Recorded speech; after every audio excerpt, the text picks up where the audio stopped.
and the true picture is most likely double than that 6,000. So the unreported cases is actually a lot. It's not just a fraction of these reported cases. Yes. Okay, and now can we talk about our country juxtaposed to other Asian countries? Because I think the largest is probably Thailand, right? In Asia, is it? Yes. This has the most reported cases of HIV but positive. has been stabilized. Has been stabilized, and that's a good thing, of course. Right. But ours is on the rise. Right. There has been a report that was just out a few months ago by United Nations, and there are only 2 countries in Asia whose HIV infection prevalence is more than 25%. And this is the Philippines and Bangladesh. So it's really yes. So we are in that category. Oh, so we are the top 3. Well, we are one of the 7 countries in the world. In the world. In the world, and among the Asian countries, there are 2, which is Bangladesh and the Philippines. I see. So really, it really shows that in some parts of the world, HIV cases has been stabilized. Unlike in the Philippines, it's continuously rising. But would you know why that? Because I understand before in the early 90s, late 90s, even early 2000, it was pretty stable, right? And then now it just ended up taking, it's sprinting. What could be some of the reasons for this right now? Humphrey, would you know? Well, it could be, it's always 2 sides of the coin. Okay. It could be, let me start with the good side. The good side is that the government and civil societies is doing their job double time and, discovering all these cases. On the bad side, we lack education, sex is still taboo. We don't talk about it. Condom is still an issue. The education lacks that sex and sexuality portion. Pretty much those stuff. We're still lacking a lot of those in our culture that, are factors that contributes to the rising number.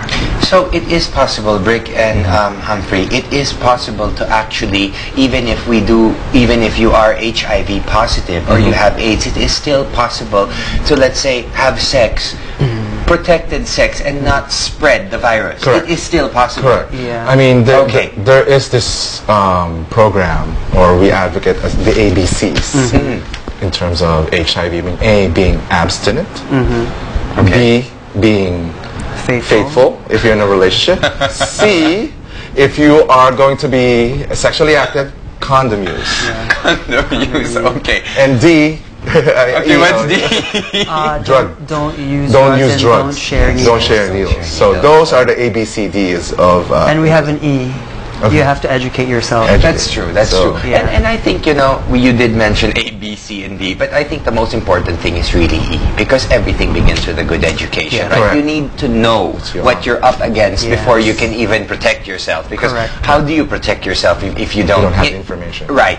So this is what we're trying to do. So that's that's a very good thing. But based on, let's say, for example, the work you're doing is there a positive response? Does the future actually look positive for actually being able to keep the numbers down? Maybe in the future? Keeping the numbers down, we can only do as much. What we need here is a cooperation from each and every sector of the community to contribute towards, the stopping of HIV infection. But there has been initiatives from the different sectors, but again, it's not enough. Okay. It's the issue of always funding. There is not much amount of money being given to do HIV prevention. So we definitely need to fund this. Like I know in Thailand, they are actually encouraging the use of condoms, right? There are some restaurants in my last visit that actually give out condoms and not mints after. So I think of course, but that's their that's their way. I mean, there could be another strategy, but what's important is the government needs to realize that there's a problem, and we really need to get to the bottom of it and address it, right? Correct. Okay. So later on, and this is going to be a great part. Our next after the break, we're going to talk about Humphrey's story, about your personal story living with HIV, living with the virus. So stay with us. Don't change the channel. Opinion Leaders will be right back after these messages.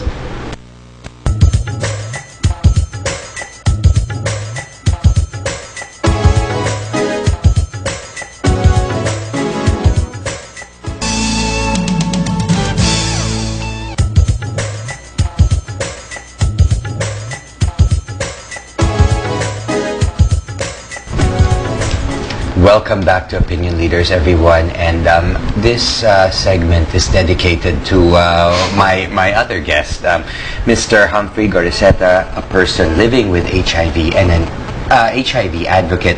Humphrey, the floor is yours. This is your personal story. Okay. So we've already, introduced HIV, talked a little bit about AIDS, talked about the numbers, and where we are, our position in the world. Now, this is your story. Can you tell us how you acquired, and how did you know? How were you diagnosed? And of course, my guest looks great. I wish I looked that good, but and how do you manage it? Well, actually, like what Bric mentioned earlier about the modes of transmission, there are only three. You get the blood products, the donated bloods and organs, the transmission from mother to child. I got mine from sexual transmission, and it's unprotected. Okay. I found out about it when I got tested for a medical exam as part of pre-employment process. I was supposed to go abroad for work. Okay. So that's how I found out. But it was a good thing though, because if it was just me, I wouldn't get myself tested, because I never realized that I've infected. You did not feel anything. There's nothing different. No. There's no specific, was this, what do you call that? Symptoms. There's no specific symptoms for HIV. Well, you get the regular flu-like symptoms that you get from all other infection, which is very inaccurate. I didn't get any.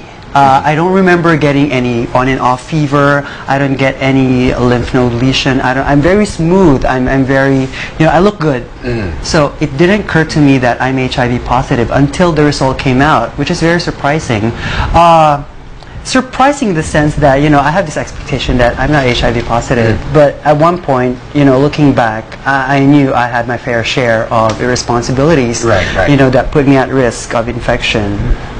So that is when you found out. And how did you react to it? Like when of course the results come out, and let's say of course you take a little moment, like a couple of seconds, to digest, and then how did you come to terms with this? Well, actually mine was different, because I was tested positive as part of my pre-employment, and since I came out HIV positive, my initial reaction was, oh my God, I'm not gonna go through this application and I won't get the job. That was my initial reaction. But later on, a few days after, that's when I realized that, oh my God, I have HIV and I'm gonna live with this for the rest of my life.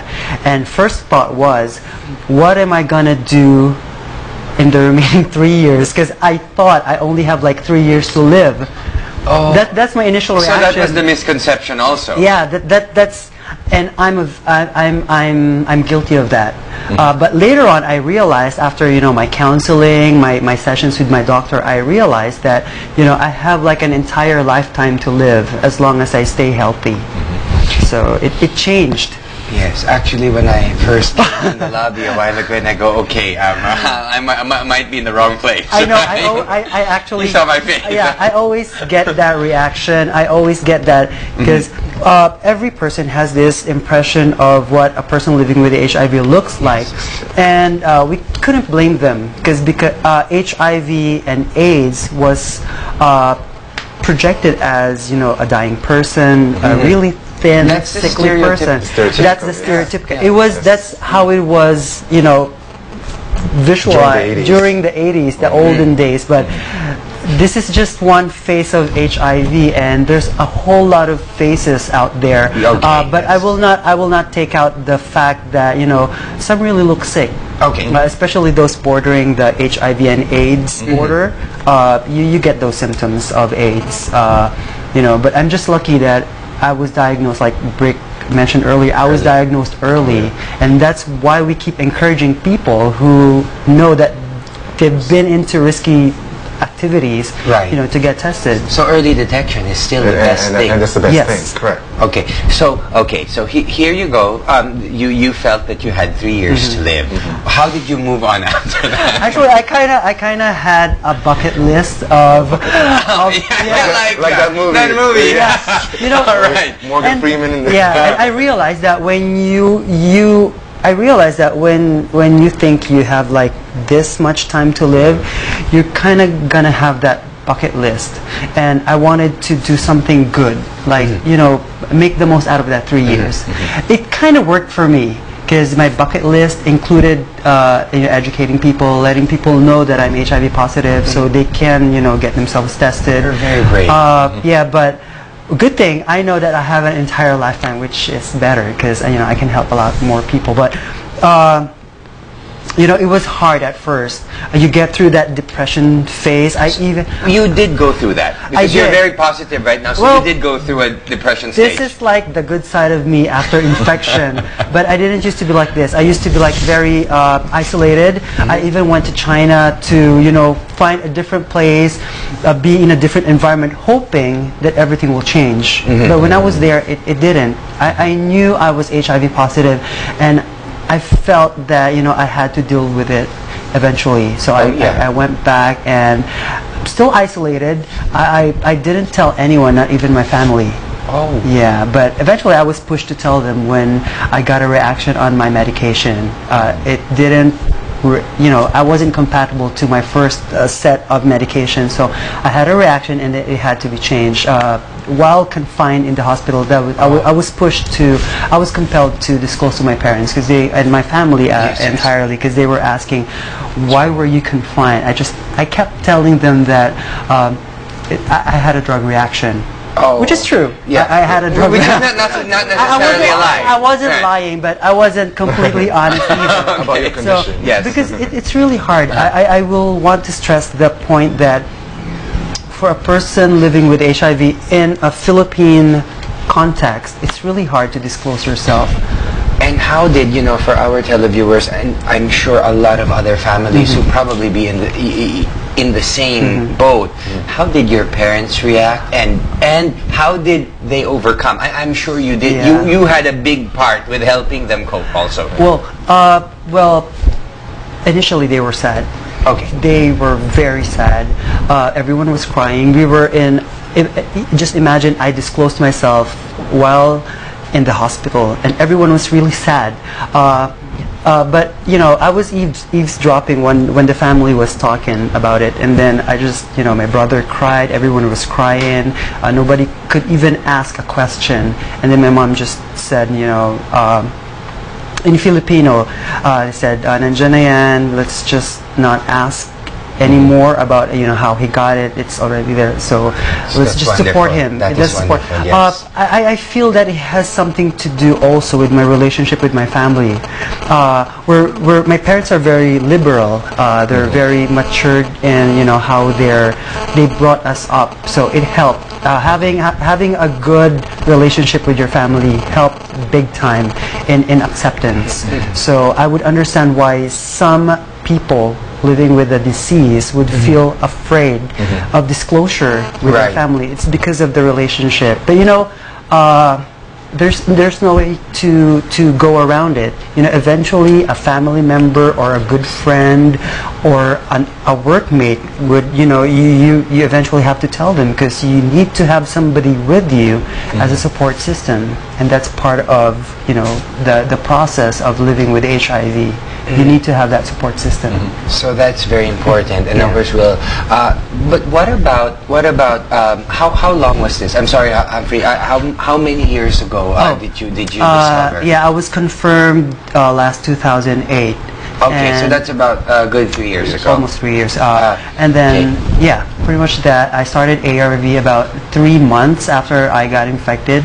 And so I kept it for a good 3 months just to myself. Okay. Yeah. And how was that? That was a personal journey. You went to China to be with yourself, and I'm sure there's a lot of personal processing going on there, right? Actually, it's difficult, especially when you're dealing with HIV by yourself. I went to places hoping to have a change